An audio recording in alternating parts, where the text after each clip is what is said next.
علی بھی آج کا پہلا سوال ہے۔ آج کل سوشل میڈیا پر جاوید احمد غامدی صاحب کے 3 منٹ کی ایک ویڈیو خوب وائرل ہے، جس میں وہ محی الدین ابن عربی کے حوالے سے عقیدہ ختم نبوت پر گفتگو کرتے ہوئے فتوحات مکیہ کی ایک عبارت پیش کر رہے ہیں، جس کے تحت نبی صلی اللہ علیہ وسلم کے بعد بھی سلسلہ نبوت جاری ہے۔ ایک گروہ اسے غامدی صاحب کا عقیدہ قرار دے کر غامدی صاحب کو گالیاں دے رہا ہے، تو دوسرا گروہ غامدی صاحب کے دفاع میں ابن عربی کو مطعون کر رہا ہے۔ پلیز اس حوالے سے علی بھائی کا موقف بھی آنا چاہیے۔ جزاک اللہ خیر۔ جزاک اللہ خیر و احسن الجزا۔ دیکھیں جی، پہلے تو میں ورڈکٹ اس کے اوپر دے دیتا ہوں کہ یہ دونوں گروہ ہی افراط و تفرید کا شکار ہیں۔ جہاں تک محترم جاوید احمد غامدی صاحب کا تعلق ہے، حفظہ اللہ تعالی من الجنۃ والناس، اس میں کوئی شک نہیں ہے کہ پڑھے لکھے طبقے تک ان کی بات انٹلیکچول لیول کے اوپر پہنچی ہے۔ ہمیں عقائد اور نظریات میں ان سے لاکھ اختلاف، لیکن یہ حقیقت ہے کہ وہ اس دور کی چند بڑی پرسنالٹیز میں سے ایک پرسنالٹی ہیں۔ جہاں تک اس ایشو کا تعلق ہے، سب سے پہلا جرم تو اس شخص کا ہے کہ جس نے یہ 2 منٹ اور 40 سیکنڈ کی ویڈیو سوشل میڈیا کے اوپر وائرل کی، خواہ اس کی نیت کچھ بھی تھی، لیکن اس کا الٹیمیٹ نقصان یہ ہوا کہ 2 گروہ بن گئے، اور ایک گروہ ہے وہ غامدی صاحب کو نعوذ باللہ واجب القتل قرار دے رہا ہے، تو دوسرا ان کی طرف دفاع کر رہا ہے۔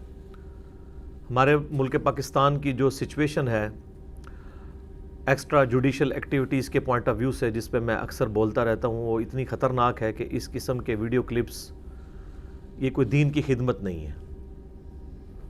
کلپ جس نے بھی اپلوڈ کیا اس کی بیوقوفی تو تھی، خواہ اس نے کسی پازیٹیو انٹینشن کے ساتھ کیا۔ بعد میں جو علماء اس کلپ کو لے کر غامدی صاحب کے اوپر فتوے لگا رہے ہیں، وہ بھی دوسری ایکسٹریم کے اوپر چلے گئے۔ حالانکہ غامدی صاحب اس کلپ کے اندر اپنی بات کوٹ نہیں کر رہے تھے، بلکہ وہ محی الدین ابن عربی المتوفی 638 ہجری بمطابق 1140 عیسوی، جو آج کل ارطغرل ڈرامے کی وجہ سے بڑے مشہور ہوئے ہیں، ان کی عبارت کو وہ پڑھ رہے تھے۔ لیکن آپ کو پتہ ہے کہ غامدی صاحب کا ایک سٹائل ہے کہ وہ اپنے مخالف کی بات کرتے ہوئے بھی اس کا نام اتنے احترام کے ساتھ لیتے ہیں، گویا کہ نیا سننے والا یہ سمجھتا ہے کہ شاید وہ اس کو اپنا بزرگ مان رہے ہیں۔ یہی وہ غلطی ہے جو میں نہیں کرتا ہوں۔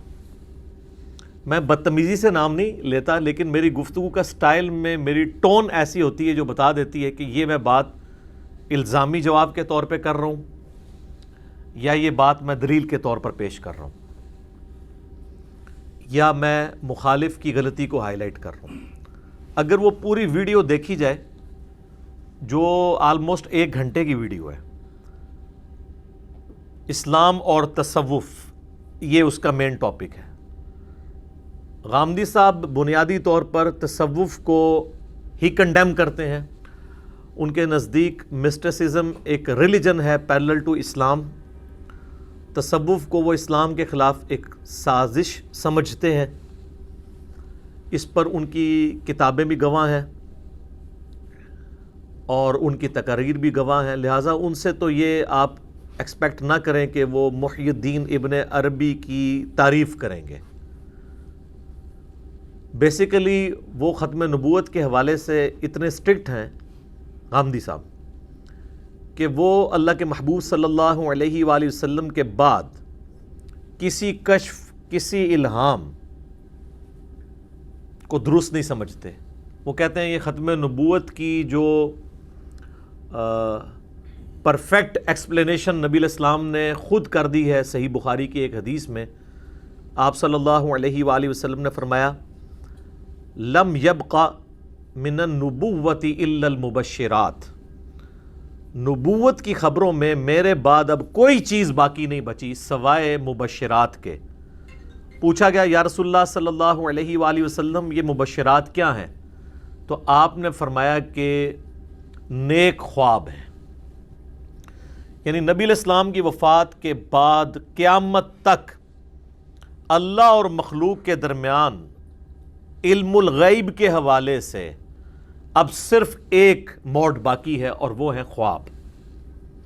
کوئی کشف نہیں، کوئی الہام نہیں، ورنہ نبی علیہ السلام کیٹاگوریکل ڈینائی تو نہ کرتے۔ اور یہ وہ بات ہے جس میں میں غامدی صاحب کے ساتھ ہوں، اتنے پورشن میں کوئی شک نہیں، اس میں یہ بات ان کی بالکل درست ہے۔ حتیٰ کہ اس امت میں جس شخصیت کی بنیاد کے اوپر یہ پورے کا پورا سسٹم کشف اور الہام کا کھڑا کیا گیا، ایک روایت جو دلائل النبوہ امام بیہقی کی کتاب میں موجود ہے، مشکات المصابیح کی 30 جلد میں آپ کو کرامات والے چیپٹر میں مل جائے گی کہ سیدنا عمر نے اپنے ایک فوجی جرنیل کو آواز دی تھی، یا ساریت الجبل، تو وہ کہتے ہیں کہ مدینہ شریف سے 600 کلومیٹر دور سیدنا عمر کو اللہ تعالیٰ نے وہ دکھا دیا، اور ان کی آواز وہاں تک پہنچی، اس نے سن بھی لی، جس میں انہوں نے کہا پہاڑ کی طرف متوجہ ہو جہاں سے دشمن آ رہے ہیں، تو وہ ایک شکست جو ہے وہ فتح میں بدل گئی۔ تو یہ روایت ہی اصول محدثین کے اوپر ضعیف ہے۔ محمد بن اجلان راوی اس میں مدلس ہیں اور ان سے روایت کر رہے ہیں، اور دوسری سند تو ویسے ہی منقطع ہے، مرسل ہے۔ یہ دونوں اسناد کے اوپر شیخ زبیلی زئی رحمہ اللہ تعالیٰ نے مکمل بحث کی ہوئی ہے، ان کے مقالات چھپے ہوئے ہیں، اس میں آپ دیکھ سکتے ہیں۔ آج وہ میرا ٹاپک نہیں ہے۔ بہرحال اس کی بنیاد کے اوپر انہوں نے یہ مسئلہ کھڑا کیا تھا اور اپنے بزرگوں کا کشف ثابت کیا۔ ہم یہ کہتے ہیں کہ اگر یہ روایت صحیح ہوتی جو دور کی کتاب میں ہے، جو مین سٹریم کی کتاب ہے وہ تو ہے صحیح بخاری، اس کا آپ کتاب الشہادات چیپٹر کھولیں، اس میں سیدنا عمر کا اپنا قول ہے۔ جب حضرت عمر اپنے آپ کو خود کلیریفائی کر دیں تو کوئی ان کے حق میں کشف الہام کیوں ثابت کرے گا؟ میں نے ڈیٹیل کے ساتھ اس کے اوپر ایک لیکچر دیا ہے، مسئلہ نمبر 6B، کشف الہام اور خوابوں سے متعلق فرقہ وارانہ نظریات کا تحقیقی جائزہ، آلموسٹ 1.5 گھنٹے کی گفتگو ہے، اور اس کا 6A مسئلہ جو پارٹ تھا پہلے والا وہ علم الغیب سے متعلق تھا۔ تو کتاب الشہادات چیپٹر میں صحیح بخاری میں موجود ہے، سیدنا عمر فاروق رضی اللہ تعالیٰ عنہ علیہ السلام کہتے ہیں کہ جب تک نبی صلی اللہ علیہ وآلہ وسلم ہم میں موجود تھے تو اللہ تعالیٰ وحی کے ذریعے ہمیں آگاہ کر دیتا تھا، چونکہ غیبی خبر کا تعلق صرف نبی کے ساتھ ہوتا ہے۔ سورہ آل عمران کی آیت نمبر 179 میں اللہ تعالیٰ نے بڑے سخت الفاظ میں تنبیہ فرمائی ہے کہ اللہ کی تو یہ شان ہی نہیں ہے کہ وہ کسی انسان کے ساتھ کلام کرے اور اسے اپنے غیب کے اوپر مطلع کرے۔ یہ اللہ کی شان نہیں کہ وہ کسی انسان کو اپنے غیب کے اوپر، ان سین چیزوں کے اوپر مطلع کرے سوائے اپنے پیغمبروں کے۔ اور پھر ساتھ اللہ نے فرمایا کہ تمہارا کام یہ ہے کہ اللہ اور اس کے رسول کے اوپر ایمان لے کر آؤ، ان کی غیبی خبروں کے اوپر۔ علم الغیب کا تعلق صرف اللہ اور اس کے نبی کے درمیان ہے، اور نبی علیہ السلام اس کو امت تک پہنچاتے ہیں، غیر نبی کے لیے علم الغیب نہیں ہے۔ تو سیدنا عمر صحیح بخاری میں خود کہہ رہے ہیں کہ جب تک رسول اللہ ہم میں موجود تھے، اللہ تعالیٰ وحی کے ذریعے ہمیں بتا دیتا تھا، تو ہم کسی کے باطن کے معاملات کے اوپر بھی فیصلہ اس وقت کرتے تھے کیونکہ اللہ بتا دیتا تھا۔ اب نبی علیہ السلام دنیا سے جا چکے ہیں، اب ہم لوگوں کے ظاہری اعمال کے اوپر فیصلہ کریں گے اور باطن کا معاملہ اللہ کے سپرد کریں گے۔ ہم کسی کا یہ لیم ایکسکیوز قبول نہیں کریں گے کہ میری تو نیت ہی یہ نہیں تھی۔ جو اس نے ظاہری عمل کیا ہوگا اس کے مطابق اسے سزا اور جزا کا معاملہ ہوگا، کیونکہ ہمیں نہیں پتا اس کی اندر کی نیت کیا ہے۔ ہاں، رسول اللہ جب موجود تھے تو ہمیں اللہ تعالیٰ بتا دیتا تھا اپنے نبی کے ذریعے کہ یار یہ بات یوں نہیں یوں تھی، تو ہم بینیفٹ کسی کو دے سکتے تھے کہ یار اس کی نیت یوں نہیں تھی۔ اب رسول اللہ کے بعد یہ ہے معاملہ بین۔ تو سیدنا عمر صحیح بخاری میں تو خود ان کا قول موجود ہے کہ رسول اللہ کے بعد تو ہم لوگوں کے ظاہری اعمال کے اوپر فیصلہ کرتے ہیں، ہم ان کے باطن کے معاملے کو اللہ کے سپرد کرتے ہیں، ہمیں تو پتہ ہی نہیں کہ باطن میں کیا ہے۔ اور ان کے بارے میں یا ساریت الجبل والی روایت کو کوٹ کرنا اور اس کے اوپر پورے معاملات، اور پھر وہ لے کے آنا جی وہ بخاری مسلم میں حدیث ہے کہ اگلی امتوں میں محدث ہوا کرتے تھے۔ ایک لفظ ہے محدث زیر سے، محدث حدیث روایت کرنے والا، محدث یہ یعنی پیسو کا ورڈ ہے، جس کے دل میں بات ڈالی جائے۔ جس طرح کہ موسیٰ علیہ السلام کی والدہ کے دل میں بات ڈالی گئی، وہ پیغمبر نہیں تھی۔ عیسیٰ علیہ السلام کی والدہ کے ساتھ تو جبرائیل علیہ السلام نے آ کے ڈائریکٹ گفتگو کی، حالانکہ وہ پیغمبر نہیں تھی۔ تو بخاری مسلم کے الفاظ ہیں اگلی امتوں میں انبیاء کے علاوہ محدث بھی ہوا کرتے تھے جن کے دل میں اللہ بات ڈال دیتا تھا. میری امت میں اگر کوئی محدث ہوتا تو عمر ہوتا. بعض اس کا ترجمہ کرتے ہیں کہ میری امت میں اگر کوئی محدث ہے تو عمر ہیں, اور پھر لا کے یا ساریت الجبل پیش کر دیتے ہیں دلائل النبوہ سے. بھائی بخاری میں حضرت عمر کا قول میں نے آپ کو پیش کر دیا, وہ تو اپنے بھی محدث ہونے کا انکار کر رہے ہیں کہ میں بھی نہیں ہوں. یہ اسی طریقے سے ہے کہ میرے بعد اگر کوئی نبی ہوتا تو عمر ہوتا. جامع ترمذی میں حدیث ہے صحیح سند کے ساتھ. اس کا یہ مطلب نہیں کہ حضرت عمر ہو گئے ہیں, ایک فضیلت کے لیے, اور اس سے ہو سکتا ہے ایون محال چیز کے لیے بھی ہو سکتا ہے کہ آپ سمجھانے کے لیے بات کریں, جس طرح کہ سورہ الزخرف میں ہے قل ان کان للرحمن ولد فانا اول العابدین. اے نبی علیہ السلام فرما دیجئے کہ بالفرض اگر اللہ کا کوئی بیٹا ہوتا تو سب سے پہلے میں اس سے پوچھ رہا ہوتا. اب اس کا یہ مطلب نہیں ہے کہ لم یلد ولم یولد ختم ہو گیا, بات سمجھانے کے لیے.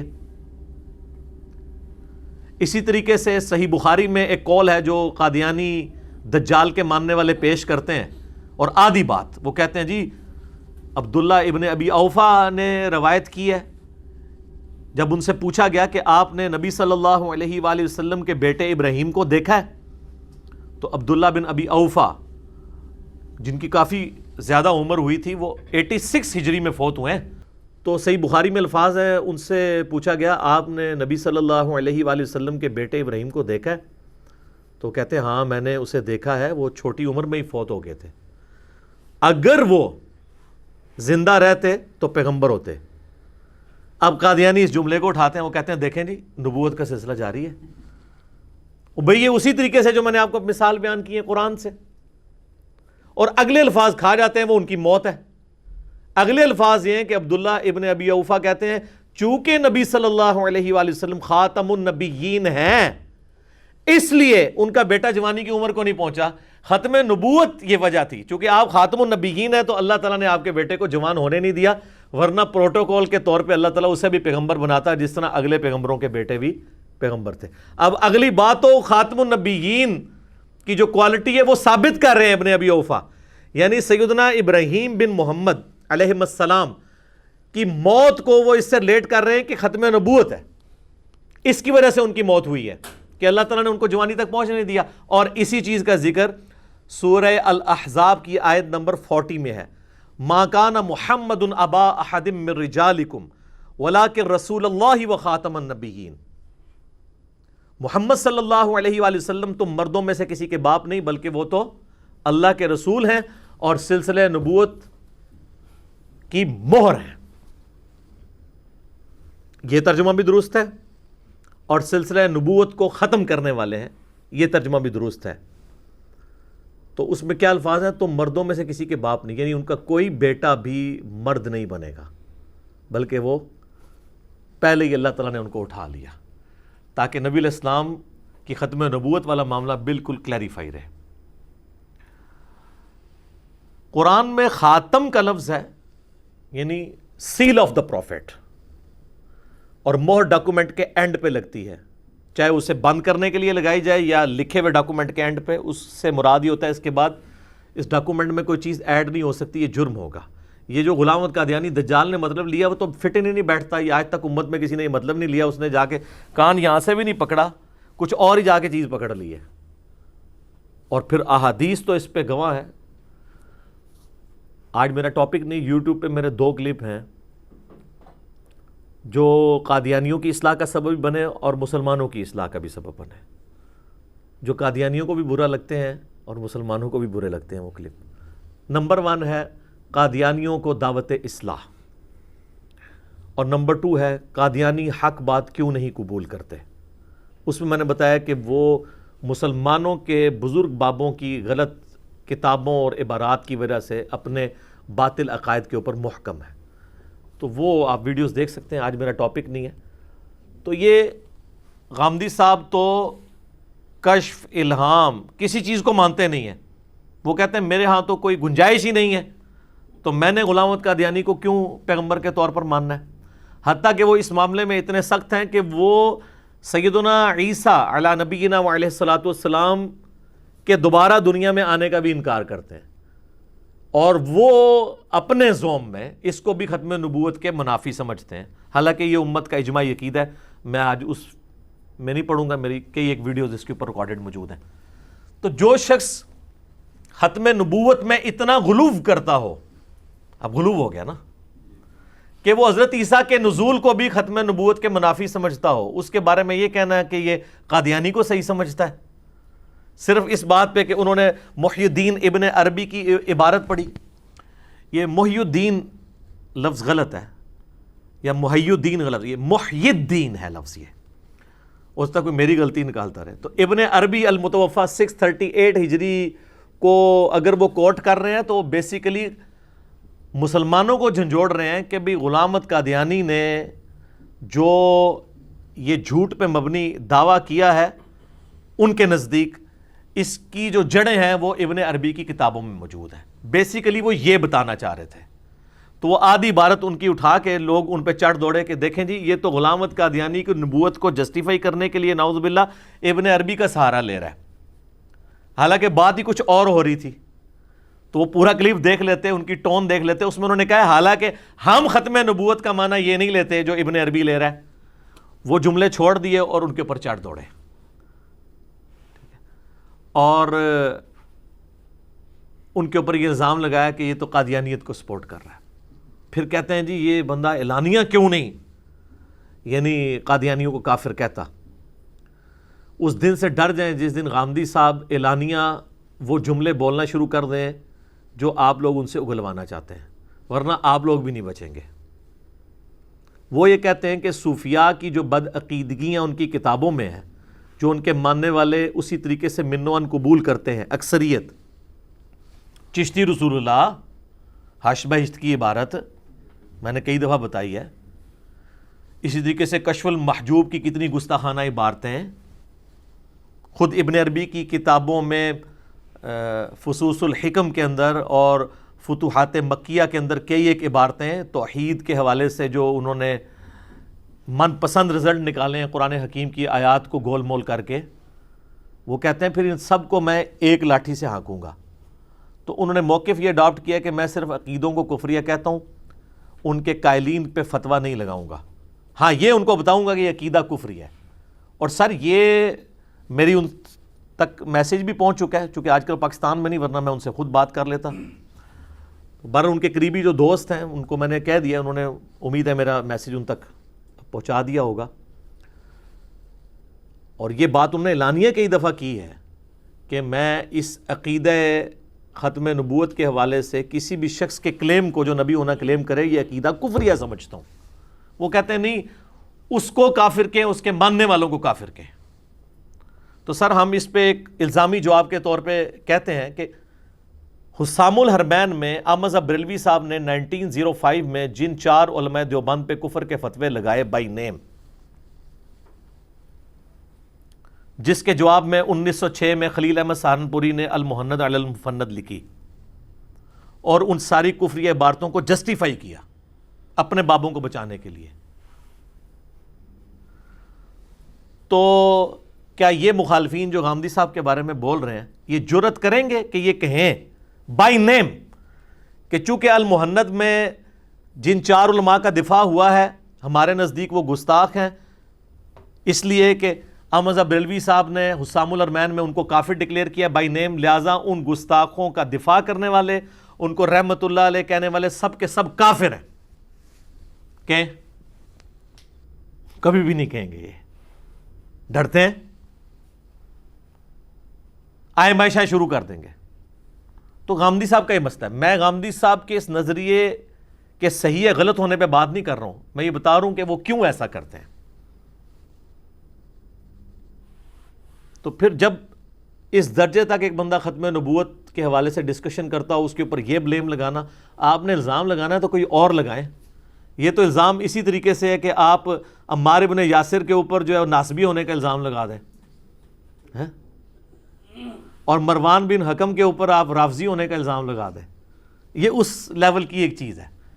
الزام وہ لگائیں جو فٹ ان بیٹھتا ہو کسی میں, جو بالکل دوسری ڈاکٹرن کے اوپر چل رہا ہو اس کے اوپر تو الزام نہ لگائیں کہ وہ غلام احمد قادیانی دجال کو صحیح نعوذ باللہ مانتا ہے یا اس کے پیروکاروں کو وہ صحیح مانتا ہے. تو بار بار اعلان کر رہے ہیں, بلکہ اب حالیہ پھر انہوں نے امریکہ میں ایک ریڈیو پروگرام کے اندر جس کی ویڈیو بھی بنی ہوئی تھی اس میں انہوں نے دوبارہ اظہار کیا کہ بھائی میں تو ختم نبوت کو ماننے والا ہوں.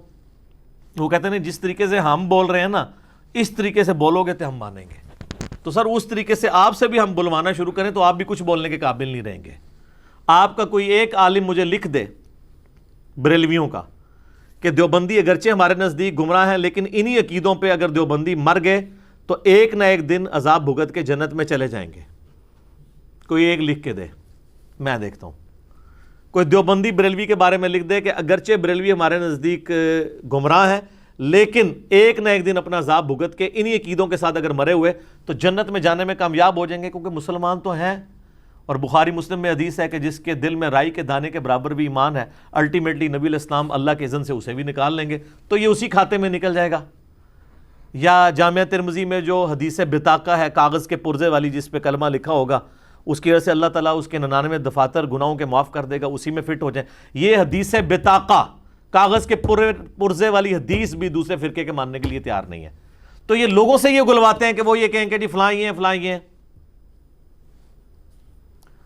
تو غامدی صاحب نے چونکہ اپنی ایک ڈاکٹرن بنائی ہے کہ میں جورسڈکشن نہیں رکھتا, ان کا موقف یہ ہے کہ پیغمبر کے بعد کسی کو رائٹ نہیں ہے کہ وہ کسی خود کو مسلمان کہنے والے کو کافر کہے. ہاں صرف یہ کہہ سکتے ہیں کہ تمہارا یہ عقیدہ کفری ہے. ورنہ میرا ایک معصومانہ سا سوال ہے کہ ختم نبوت بڑا ایشو ہے یا توحید؟ تو کیا پاکستان میں توحید کے عقائد میں بگاڑ پیدا کرنے والے, قبروں سے بابوں سے مردوں سے مانگنے والے, ٹریکٹ مانگنے والے, ان کی تکفیر ان کے اپنے علماء کرتے ہیں؟ کبھی بھی جرات نہیں کرتے. تو یہ بڑا سینسٹیو معاملہ ہے, یہ اتنا سادہ معاملہ نہیں ہے منہ کھول کے کہہ دینا کہ یار وہ یہ کہہ دینا کیا فرق پڑتا ہے, وہ یہ کہہ دے گا تو پھر آپ بھی نہیں بچیں گے. وہ یہ سمجھتے ہیں غامدی صاحب. تو میرا خیال ہے ان کی زبان کو اس حوالے سے بند رہنے دیں, ورنہ آپ کے لیے مصیبت کھڑی ہو جائے گی. اچھا یہ ساری گفتگو میں کوئی غامدی صاحب کے دفاع میں نہیں کر رہا, میں اس کی ریزن بتا رہا ہوں کہ وہ کیوں نہیں ایسے کر رہے ہوتے. اور دوسرا علماء نے جو آؤٹ آف کنٹیکسٹ ان کی بات کی ہے, ان علماء کو میں نے باقاعدہ فون کر کے کہا کہ سر آپ لوگ پلیز رحم کھائیں, یہ اس طرح نہیں ہے. میں اب ان کے نام نہیں لیتا, اس کی وجہ آپ سب کو پتہ ہے سوشل میڈیا پہ کون لوگ ہیں, کیونکہ نام لینے سے پھر ذرا ایک نیگیٹو سائیکالوجی ڈیولپ ہو جاتی ہے. بل میں نے پرسنلی ان کو فون پہ سمجھایا کہ یہ یوں نہیں یوں ہے, اور انہوں نے 20-25 سال پہلے اپنی کتابوں میں یہ ساری باتیں لکھی ہیں جو آج ویڈیو میں آ رہی ہیں. وہ تو کلیئر کٹ عقیدہ یہ والا رکھتے ہی نہیں ہے جو آپ سمجھ رہے ہیں. وہ تو ابن عربی کی عبارت کو کنڈیم کرتے ہوئے پیش کر رہے ہیں, نہ کہ اپنے حق میں پیش کر رہے ہیں. ٹھیک ہے, اب تھوڑی غامدی صاحب کی بھی کلاس ہو جائے. دیکھیں جی, جہاں تک ابن عربی کا تعلق ہے نا, المتوفی 638 ہجری, مجھے ذاتی طور پہ ان کے عقائد اور نظریات سے اختلاف ہے جو آج میں ڈسکس نہیں کروں گا. میں صرف مشورہ دوں گا اپنے مسلمان بھائیوں کو, تمام مکاتب فکر کے, جنہوں نے ایک دفعہ بھی قرآن ترجمے کے ساتھ پڑھا ہے نا اور ان کو تھوڑی بہت سمجھ ہے, تو ان کی کتابوں کے اردو ترجمے اللہ کے فضل سے ہو چکے ہیں. فصوص الحکم کا ترجمہ بھی PDF فریلی اویلیبل ہے, گوگل کے اندر جائیں آپ آرکائیو کے اندر. اور فتوحات المکیہ جس کی عبارت غامدی صاحب نے پیش کی تھی, وہ بھی اس کا PDF بھی اویلیبل ہے 3 جلدوں کے اندر, فریلی آپ ڈاؤن لوڈ کریں اور اس کو پڑھ کے دیکھیں کہ جس کو تصوف میں شیخ اکبر کے طور پہ ڈیل کیا جاتا ہے, اس نے قرآن حکیم کی آیات میں بعض جگہ کس طریقے سے زڑ نکالے ہیں جس کا دور دور تک قرآن کے نظریات کے ساتھ لینا دینا ہی کوئی نہیں ہے. معذرت کے ساتھ جو حرکت غلام احمد پرویز نے کی ہے نا قرآن پاک کے منہ میں اپنا لقمہ ڈالنے کی, بعض جگہ ابن عربی نے بھی وہی کام کیے ہیں.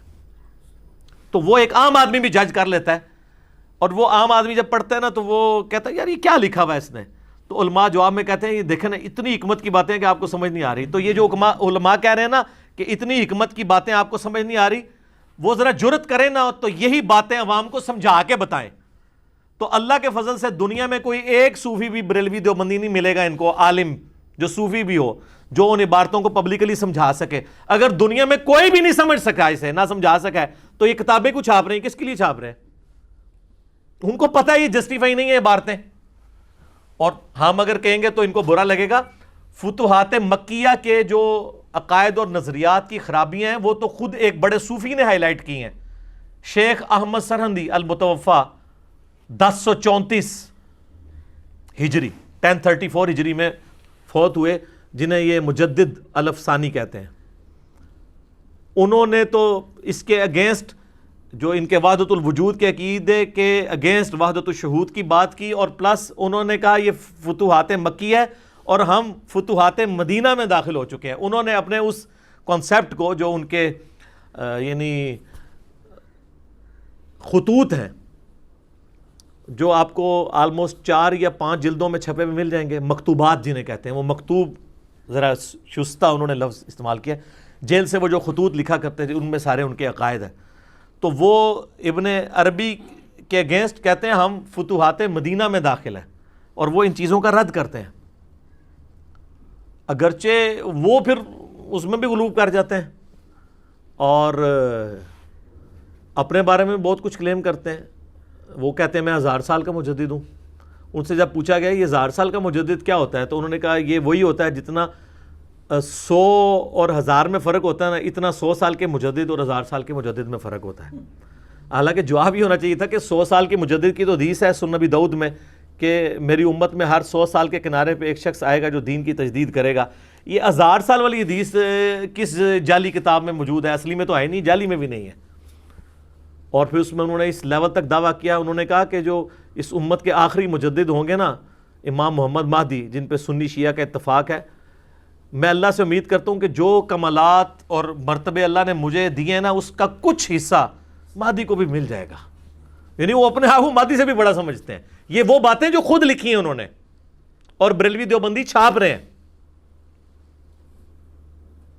اور پھر انہوں نے کہا جی ہمارے بزرگوں نے تو کشف کے ذریعے دیکھا ہے کہ عیسیٰ ابن مریم بھی جب دنیا میں اتریں گے نا تو فقہ حنفی کے مطابق عمل کریں گے.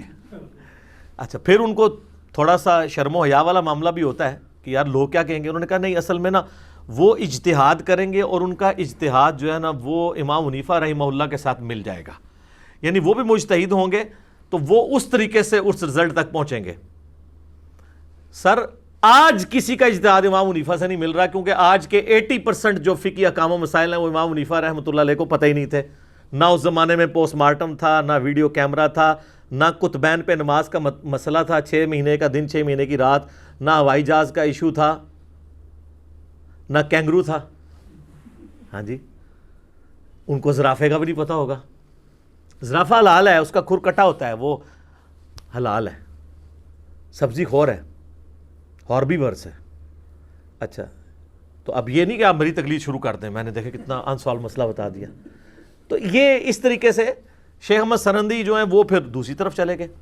بال غامدی صاحب کی طرف میں آتا ہوں کہ یہ بات ٹھیک ہے کہ یہاں تو غامدی صاحب کی کوئی غلطی نہیں تھی. انہوں نے اپنے حق میں ابن عربی کو اپنے نظریے کے طور پہ نہیں پیش کیا, بلکہ ابن عربی کے نظریے کا رد کیا ہے. اور وہ یہ سمجھتے ہیں کہ غلام احمد قادیانی کا جو جھوٹا دعویٰ ہے اس کی بنیادیں ابن عربی نے پرووائڈ کی ہیں.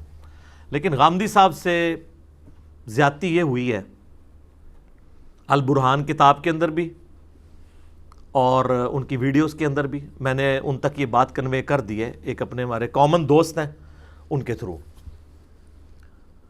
کہ جو انہوں نے فتوحات مکیہ کی عبارت پیش کی ہے, فتوحات مکیہ کے اندر کئی باتیں جو کتاب و سنت کے منافی ہیں. جھوٹی حدیثیں بھی وہ لکھتے ہیں جن کو محدثین نے جھوٹی حدیثیں ڈکلیئر کیا ہوا ہے. موضوع روایتیں ضعیف تو کثرت کے ساتھ ہیں, قرآن کی آیات کے ساتھ جو کچھ کیا وہ لادا, لیکن جو جرم ابن عربی نے نہیں کیا ہوا وہ ان کے کھاتے میں نہیں ڈالنا چاہیے. یہ غامدی صاحب نے جو عبارت پڑھی ہے نا, یہ ابن عربی نے معاذ اللہ استغفر اللہ ختم نبوت کے خلاف نہیں لکھی تھی. اس میں وہ لکھتے ہیں کہ جہاں تک مقام اور کمالات نبوت کا تعلق ہے تو یہ نبی صلی اللہ علیہ وآلہ وسلم کے بعد بھی جاری ہے. اب عام آدمی اگر اتنا جملہ پڑھے تو وہ تو ظاہرہ پریشان ہو جائے گا کہ یار ختم نبوت پھر کیا ہے کہ اگر یہ معاملات آگے بھی چل رہے ہیں. یہ تمہید ہے ایک رزلٹ جو انہوں نے نکالا ہے اس کی. پھر اس میں وہ بریف کرتے ہوئے کہتے ہیں کہ نبی علیہ السلام کے بعد کوئی نبی نہیں آئے گا، اس کا مطلب یہ نہیں ہے جو عوام الناس سمجھ رہی ہے، اس کا مطلب یہ ہے کہ کوئی ایسا نبی نہیں آئے گا جو نئی شریعت لے کر آئے۔ تو غامدی صاحب کہتے ہیں دیکھیں اس کا مطلب ہے کہ وہ نبی علیہ السلام کے بعد نبی مانتے ہیں، بالکل یہاں تک رزلٹ ٹھیک ہے، لیکن غامدی صاحب اس سے آگے بھی 2 لائنیں پڑھ لیں کہ وہ یہ تمہید کس کے لیے بنا رہے ہیں۔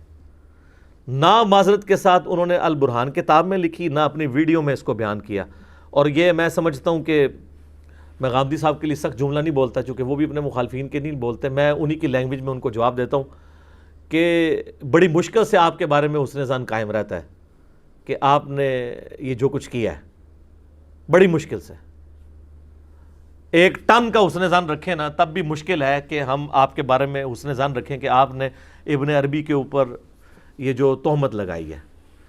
وہ یہ کہتے ہیں کہ وہ تمہید بناتے ہوئے کہتے ہیں کہ چونکہ حضرت عیسیٰ علیہ السلام نے قرب قیامت میں آنا ہے، جو مسلمانوں کا اجماعی عقیدہ ہے، اہل سنت اہل تشیع کے ہاں پایا جاتا ہے، اس پہ کوئی دوسری رائے نہیں ہے، آج میرا ٹاپک نہیں وہ۔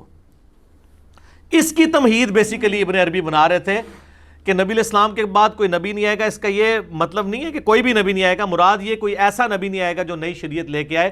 پھر وہ کہتے ہیں جیسا کہ حضرت عیسیٰ ابن مریم آئیں گے اور وہ نئی شریعت نہیں لائیں گے بلکہ وہ نبی علیہ السلام کی شریعت کے مطابق ہی عمل کریں گے۔ ویسے یار اتنا کریڈٹ تو میں ابن عربی کو دیتا ہوں کہ ابن عربی بھی مانا ہے کہ حضرت عیسیٰ ابن مریم نبی علیہ السلام کی شریعت کے مطابق عمل کریں گے، لیکن شیخ احمد سرندی نے لکھا ہے وہ فقہ حنفی کے مطابق عمل کریں گے۔ ابن عربی کی یہ بات بالکل درست ہے، کیونکہ صحیح مسلم میں حدیث ہے، بخاری مسلم دونوں میں یہ حدیث ہے، نبی علیہ السلام فرمایا قرب قیامت میں عیسیٰ ابن مریم تم میں اتریں گے، صلیب کو توڑ دیں گے، خنزیر کو قتل کر دیں گے، جزیہ موقوف کر دیں گے، یعنی سب کے سب لوگ اسلام قبول کر لیں گے جو ایٹ لیسٹ جو اہل کتاب ہیں، خصوصاً کرسچنز، اور تمہاری اس وقت کیا شان ہوگی کہ امام تم میں سے ہوگا، اور حضرت عیسیٰ ابن مریم اس کے پیچھے نماز پڑھیں گے، یعنی امام مہدی کے پیچھے۔ اور مسلم شریف کے الفاظ ہیں کہ وہ تم میں اتریں گے، تو وہ راوی حدیث کہتا ہے کہ وہ تمہیں اللہ کی کتاب اور تمہارے نبی کی سنت کے مطابق چلائیں گے، فقہ حنفی کے مطابق نہیں چلائیں گے۔ فقہ حنفی کے مسئلے تو اٹھے ہوئے بھی اب اتنا عرصہ گزر چکا ہے، 4 مسئلے جو انہوں نے سلطنت عثمانیہ نے ڈالے ہوئے تھے، ٹھیک ہے جی، امت کی خدمت کی تھی انورٹڈ کامرس میں۔ تو ابن عربی بیسیکلی حضرت عیسیٰ علیہ السلام کے نزول، اس کا آپ ٹاپک بھی دیکھیں، ہیڈنگ دیکھیں، کنکلوژن دیکھیں، وہ بیسیکلی نزول عیسیٰ کو جسٹیفائی کر رہے تھے کہ حضرت عیسیٰ علیہ السلام کے دنیا میں دوبارہ آنے کو کوئی یہ نہ سمجھ لے کہ یہ چیز ختم نبوت کے منافی ہے، بلکہ وہ کہہ رہے تھے کہ وہ نئی شریعت نہیں لے کے آئیں گے، نبی علیہ السلام کی شریعت کے مطابق چلیں گے۔ اس کے اوپر انہوں نے 8 یا 10 لائنیں لکھی ہیں، غامدی صاحب نے شروع کی لائنیں پڑھ دیں، اس کے بعد تو ظاہر لوگوں کو غصہ آئے گا، تو اس کے بعد جو کنکلوڈ کر رہے ہیں، اور اس میں انہوں نے یہ بھی نہیں کہا کہ حضرت عیسیٰ کے علاوہ بھی اور پیغمبر آئیں گے، پھر بھی آپ کہہ سکتے تھے کہ ان کا نظریہ ہے۔ امت نے رسول اللہ کے گستاخ کو کبھی معاف نہیں کیا اپنے زمانے میں، اگر وہ کھل گیا، اگر چھپا رہا تو علیحدہ بات ہے۔ تو ابن عربی سے لاکھ اختلافات، لیکن صوفیاء بھی جو ہے نا وہ بھی کہتے ہیں جی با خدا دیوانہ باش، با محمد ہوشیار، اللہ کے بارے میں تو دیوانگی چل جائے گی، جو چلی اس کی منصور الحاج کی بھی چل گئی، ان کی بھی چل گئی، لیکن رسول اللہ کے بارے میں اگر کوئی ایسی بات کی ہوتی نا تو ان کی گرفت اس زمانے میں ہو جاتی۔ بہرحال جن کی اس وقت پکڑ نہیں ہوئی ہے، چھپ چھپا کے رہے یا ان کی کتابوں میں تعریف ہو گئی، ان کے بارے میں ہمارا نظریہ یہی ہے کہ آج کی ڈیٹ میں ہم کسی بزرگ کے اوپر کوئی فتویٰ نہیں لگاتے، ان کی عبارات اور کتابوں پہ لگاتے ہیں۔ لیکن اگر آپ کہیں گے ہم کتابوں اور عبارات پہ بھی لگانے کے لیے تیار نہیں ہیں، یہ توہین ہو جائے گی بزرگوں کی، تو پھر ہم آپ سے پوچھیں گے کہ یہ آپ کا کیسا عشق رسول ہے کہ دوسرے گستاخوں کے خلاف تو فوراً بھڑکتا ہے، اور اپنوں کا اگر کوئی بات آ جائے تو آپ کمزوری ایمان کا شکار ہو جاتے ہیں۔ بہرحال غامدی صاحب کے خلاف جو اس وقت اس حوالے میں فرنٹ سے لیڈ کر رہے ہیں، ان کو میں کریڈٹ دوں گا کہ انہوں نے چشتی رسول اللہ والی عبارت کو کہا یہ صراحتاً کفریہ ہے، اور یہ بھی کہا کہ یہ کتابوں میں تعریف ہوئی ہے، یہ بزرگوں کی نہیں ہے۔ تو میرا خیال ہے کافی ہے، ہمارا تو مقدمہ انہوں نے مان لیا، باقی لوگ بھی مانیں، اور اس سے اگلی بات یہ ہے کہ ان کتابوں کی پرنٹنگ بند کریں۔ کیونکہ جب ایک چیز کفریہ ثابت ہوگی تو اب کفریات کو چھاپنے والے، اس کے اوپر جو ہے وہ پیسے وصول کرنے والے، وہ سارے کے سارے پھر وہ حلال رزق کھا رہے ہوں گے. دیکھنے کی ضرورت ہے. تو بات شروع ہوئی تھی، غامدی صاحب کسی کشف، کسی الہام کو ماننے کے لیے تیار نہیں ہے اس امت میں. اگلی امتوں میں تو تھا، حضرت عیسیٰ علیہ السلام کی والدہ کو بھی ہوا، حضرت موسیٰ علیہ السلام کی والدہ کو بھی ہوا، وہ غیر انبیاء تھے. اس امت کے لیے نہیں ہے. اور بعض لوگ کہیں گے کہ اگر یہ فضیلت اگلی امتوں کو حاصل تھی تو اس امت سے کیسے چھن گئی؟ اس لیے چھن گئی کہ اس امت کو بڑی فضیلت ملی ختم نبوت کی. ختم نبوت کا تقاضا تھا کہ کشف الہام ختم ہو جاتا تاکہ کوئی غلام احمد قادیانی دجال جیسا بندہ نقب ڈالنے کی کوشش نہ کرتا. اور توحید کے کامل ہونے کا تقاضا تھا کہ اگلی امتوں میں سجدہ تعظیمی حلال تھا، ہماری امت میں وہ بھی حرام ہو گیا غیر اللہ کے لیے. جو آدم علیہ السلام کو فرشتوں نے کیا، یوسف علیہ السلام کو ان کے بھائیوں نے کیا، اگلی امتوں میں جائز تھا. تو یہ میرا گولڈن کوٹ ہے. گولڈن کوٹ اس لیے نہیں کہ آپ میری تعریف کریں، یہ میں اس کا لطف لیتا ہوں کہ اللہ نے میرے اوپر یہ بات کھولی کہ میں ایک جملہ بولتا ہوں کہ جس طرح اس امت میں توحید کامل ہے کہ سجدہ تعظیمی بھی حرام ہے، اسی طریقے سے ختم نبوت بھی کامل ہے کہ کشف الہام سب کچھ ختم. اب رہ گئے خواب. تو خواب صرف اس وقت مانے جاتے ہیں جب اپنے فرقے کا بندہ دیکھے، دوسرے کا نہیں مانا جاتا. خوابوں کی دنیا ایک علیحدہ سے ٹاپک ہے، اس کے اوپر میری کئی ایک ویڈیوز ہیں. خواب بخاری مسلم میں حدیث ہے، خواب یا اللہ کی طرف سے ہوگا یا شیطان کی طرف سے یا نفس کی طرف سے. اب یہ کون ڈیفائن کرے گا کہ اللہ کا خواب ہے دکھایا ہوا، شیطان کا ہے یا نفس کا ہے؟